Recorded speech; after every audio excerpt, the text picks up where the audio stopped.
ও মাই god, আমি এটা কি বানালাম আজকে! দেখো, কুমড়ো শাক দিয়ে চিংড়ি, পটল ভাজা, উচ্ছে ভাতে। তো আমি রোজই উনুনে রান্না করি, তো যারা আমার মতো যারা রান্না করো উনুনে, তারা এই ভিডিওটা শেষ পর্যন্ত দেখো প্লিজ। দেখো, উনুনে রান্না করতে গেলে হাঁড়ি কড়ায় ভীষণ কালি পড়ে, ভীষণ মাজতে কষ্ট হয়। ওই জন্য আজকে একটা অন্য প্ল্যানে রান্না করলাম, রান্না হলো, কালিও মাজতে হলো না।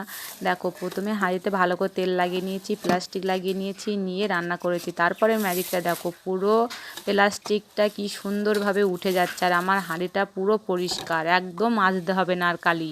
ঠিক আছে, তো যেসব দিদিভাইরা উনুনে রান্না করো, তো এটা ট্রাই করে দেখো, খুব ভালো রেজাল্ট পাবে তোমরা। আমি ফার্স্ট টাইম ট্রাই করলাম, তোমরাও প্লিজ ট্রাই করে দেখো। ঠিক আছে। আর দেখো, শাক সবজি খাওয়াটা খুবই ভালো, শরীরের পক্ষে খুবই ভালো। আর এত গরমে যত শাক সবজি খাবে, যত ঠান্ডা জিনিস খাবে, যত ফল খাবে, তত শরীরটা খুবই ভালো থাকবে।